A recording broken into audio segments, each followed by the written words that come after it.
Thank you, Mr. Speaker. Mr. Speaker, on Friday, before concluding my budget policy statement, Friday. The days are running into one another now. I informed this Honorable House that I had been awaiting a letter from Lord Ahmad of Wimbledon, the Minister of State for the Overseas Territories, on the final package of constitutional modernization changes that were approved by Her Majesty's government. I promised that when I got that letter, I would advise this House and the public.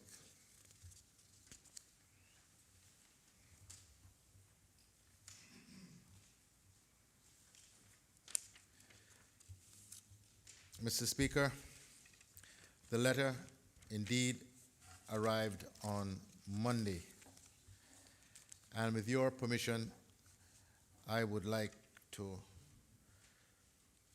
read it to this Honorable House and thereafter lay it and the accompanying draft order in council on the table of this Honorable House.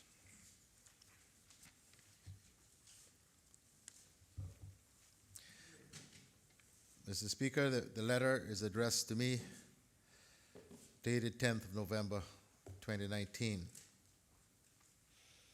It reads, Dear Alden, Constitutional Reform. I am writing to provide an update on plans to reform the Cayman Islands Constitution. I am pleased to confirm that I have been able to secure agreement within the United Kingdom government to a final package of proposals that accepts the majority of your suggestions, order in council at Annex A. Of your counter proposals, we have been able to accept your request for a provision in the Constitution that the United Kingdom will consult the Cayman Islands on any legislation affecting them, and a narrower definition of the governor's duty to consult cabinet. I am sure that you will agree that this is a positive development, not just for the future relationship between the United Kingdom and the Cayman Islands, but also for the future governance of the Cayman Islands. I have welcomed the fact that our bilateral discussions to date have included representatives from both the government and opposition in the Cayman Islands. As you know, the next step in agreeing this package is to obtain the broadest possible cross-party and public support for these reforms. Generally, the policy of the UK government has been to require a referendum unless the reforms are declared by the Premier and the Leader of the Opposition to be minor or uncontroversial. However, I would also note that the UK government's position on this matter is reserved, as there may be circumstances where a referendum may not be possible or appropriate. Therefore, I would be grateful if you could outline how you intend to seek the broadest possible support for the reforms for the Constitution, both within the Legislative Assembly and the wider public. If the decision was not to hold a referendum, it would be helpful if you could explain the case for not doing so. I would be grateful for your views on the final package of constitutional reform proposals. Subject to the points made above, if you agree to the package, the Foreign Affairs Committee will be notified and the draft order in council will be sent to the Privy Council for the order to be made. You will have also seen that a general election has now been called, and under the rules of PERDA, I will not be able to make any new decisions that bind any future government. Yours sincerely, Lord Tariq Ahmad of Wimbledon, Minister of State for the Commonwealth and United Nations, Prime Minister's Special Representative for Preventing Sexual Violence in Conflict. And Mr. Speaker, that letter, as indicated attaches a draft order in council which sets out the changes that the UK government is prepared to make to the current constitution. Mr. Speaker, I think it would be helpful to all honorable members and to the broader public if I spend a little time explaining what those changes are. Mr. Speaker, members will remember, I am sure, that what gave the impetus to this most recent attempts by us, not just the government but the opposition as well, to have some amendments made to the Constitution was what we term the overreaching by the UK Parliament when the Sanctions and Anti-Money Laundering Bill was proceeding through its stages in the UK Parliament. And there were a number of attempts, but in the end there was also success in attaching a certain amendment to that bill which had the effect of legislating for the Cayman Islands in the area of financial services. Mr. Speaker, I think we were all justifiably outraged at this overreach and effectively the UK Parliament intervening in a matter which is currently a devolved responsibility of this legislature and the government. And so, Mr. Speaker, we opened discussions with the UK government, dialogue with the UK government, to talk about ways in which our constitution could be strengthened to discourage that sort of intervention. Because intervention is not only just possible, and we're not just exposed with respect to matters involving financial services, also in relation to any other number of matters, including one that is currently on the table, the issue around the definition of marriage.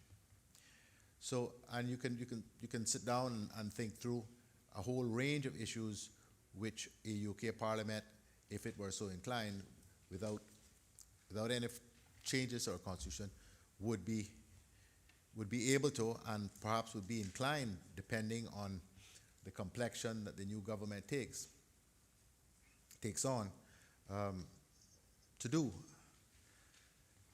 So, Mr. Speaker, one of the most important bits we believe that was required was to have a provision in the Constitution which, although acknowledging that ultimately the UK does have the power to legislate for us, would put some parameters around when that was done, how that was done, and what process would have to be followed before it could be done.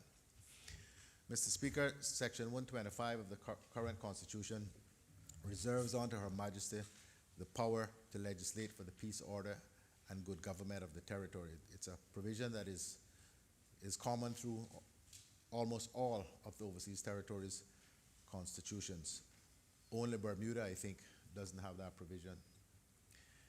And we sought the leader of the opposition at the time and the deputy leader of the opposition, who's still the deputy leader of the opposition, as part of the delegation made up by myself, the ministers for financial services and commerce, and the Honorable Attorney General and Sir Geoffrey Jowell.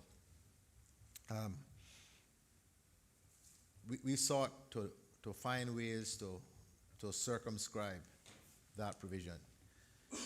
It was a very, very hard fought battle. The UK did not concede on this point until very recently, and that, when I say very recently, this letter that we've just received. But I think it is the most important concession of all, and there are a number of other important ones. And while it comes at the very end, I want to talk about it first because I think it is so important. What the UK has now agreed to is to insert a new section 126, which doesn't currently exist in the current constitution, which would read as follows: notification of proposed acts of parliament extending to the Cayman Islands or orders in council extending such acts of parliament to the Cayman Islands. That's the heading. The new section 126 would read like this. Subsection 1, where it is proposed that A, any provision of a draft act of the Parliament of the United Kingdom should apply directly to the Cayman Islands, or B, an order in council should be made extending to the Cayman Islands any provision of an act of Parliament of the United Kingdom. The proposal shall normally be brought by a Secretary of State to the attention of the Premier, so that the Cayman Islands Cabinet may signify its view on it. Then subsection 2 goes on to make clear that despite that concession, the UK still retains ultimate power. So it reads as follows: this section does not affect the power of the Parliament of the United Kingdom to make laws for the Cayman Islands, or the power of Her Majesty to make an order in council extending to the Cayman Islands any provision of an act of Parliament of the United Kingdom. But what it does for the first time is if we agree to it, is to put into the Cayman Islands Constitution a provision that appears in no other constitution of any other overseas territory. A mandatory provision that before the UK government or the Parliament may legislate for us, that at a minimum they have to consult with the Premier, and the Cabinet has to signify its view on the proposal. This, Mr. Speaker, buys not only time, but the opportunity for broader consultation across Whitehall and Westminster in the UK, so that we don't wind up with situations as has occurred most recently, where Parliament simply, on a whim, amends legislation that is progressing through the House and effectively intervenes in areas of domestic policy in the Cayman Islands by legislating for us. It is an incredible concession, Mr. Speaker, and frankly, Mr. Speaker, we would be fools, and I use that word advisedly, we'd be fools if we were to look this gift horse in the mouth and say, this is not something that we think is good for the Cayman Islands. Mr. Speaker, along with that, and in the same vein, Mr. Speaker, is that the UK has agreed, Mr. Speaker, to the following provision being added to our Constitution in Section 44, to again make plain that the responsibility for the creation of domestic policy is a matter squarely for the government of the Cayman Islands and not for the UK.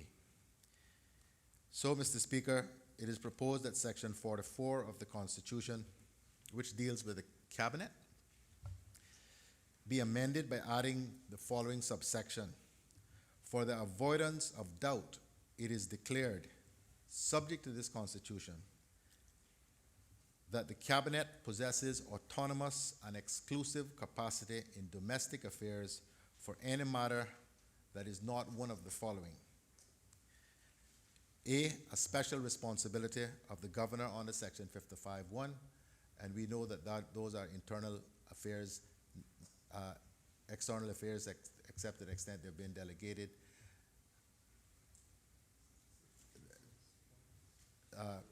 The public service and national security.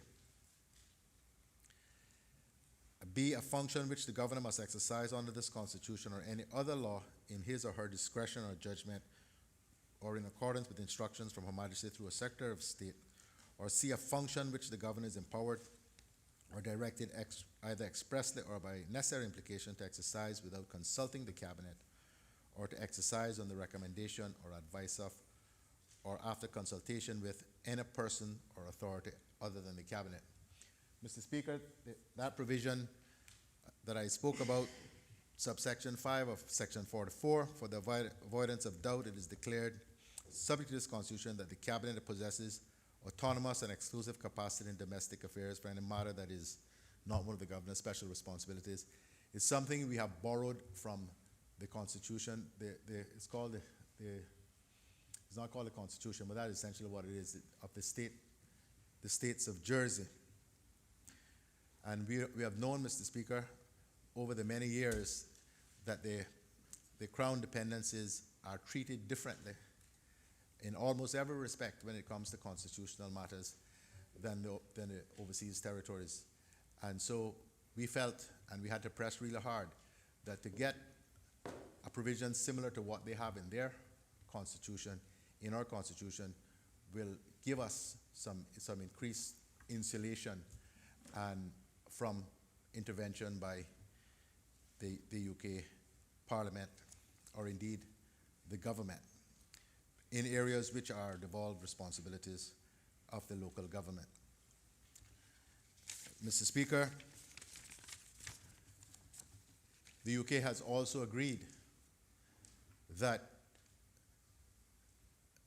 they will remove the governor's right to disallow legislation passed by this Honorable House. Now, Mr. Speaker, that is a massive, massive concession. If we truly are to be a mature democracy, what we decide in this Honorable House as legislation ought to be the legislation, subject, of course, to it being constitutional, because it's always subject to challenge in the courts if it is unconstitutional. But for the UK to concede that their appointed governor would give up the right, which they currently have, to disallow legislation passed by this Parliament is, I think, a clear indication of the degree of maturity which the UK is satisfied these islands currently enjoy in terms of its government and its legislature.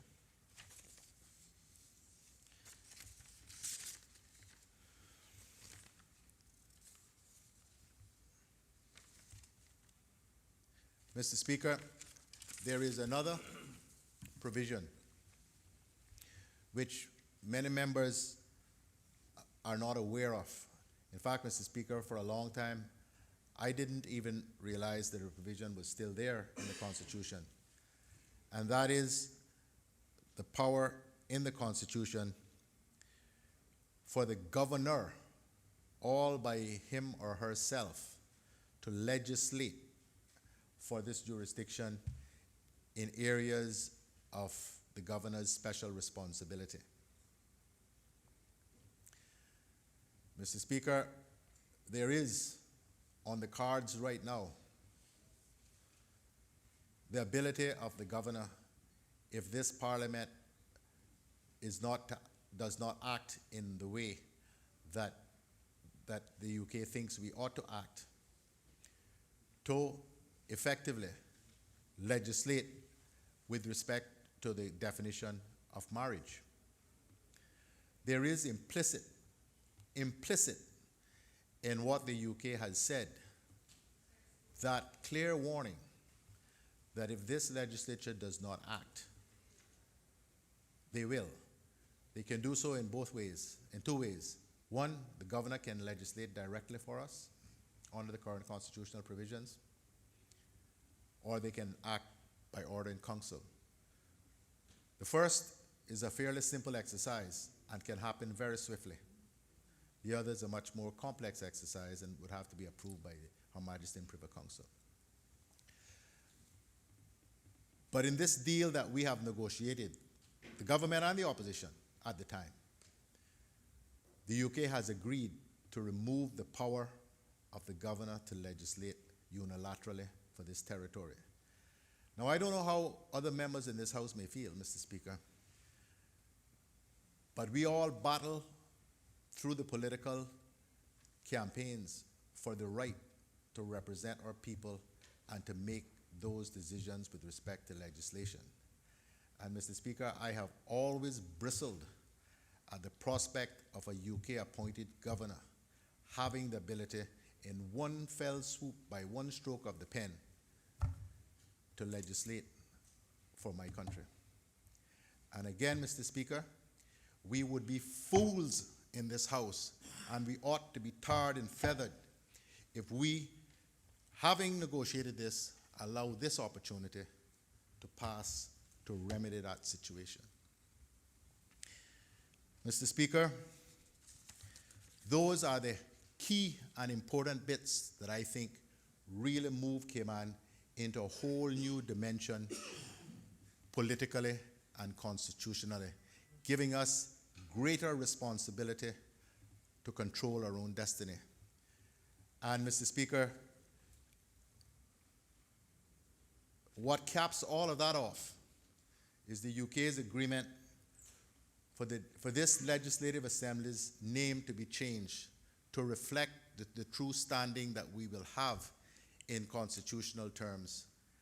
And for this August Assembly to be renamed the Parliament of the Cayman Islands, and for members to be called Members of Parliament. Mr. Speaker, you have been there as often as I have, if not more. You know that when you are dealing with international matters, when you are dealing with the UK government or any other government, they understand intuitively that you as an MLA, a member of the Legislative Assembly, that a Legislative Assembly is an inferior body in constitutional terms to a parliament. It is far less likely, Mr. Speaker, that the UK Parliament will seek to deal with another parliament in the way they have dealt with this Legislative Assembly in the past.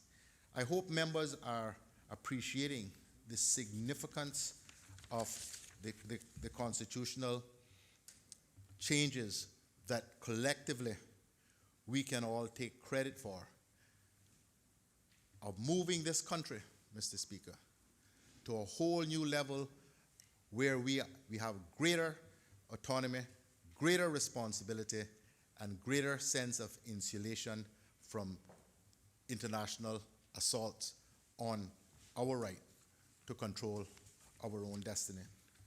Mr. Speaker, there's also provision for the creation of a public police service commission,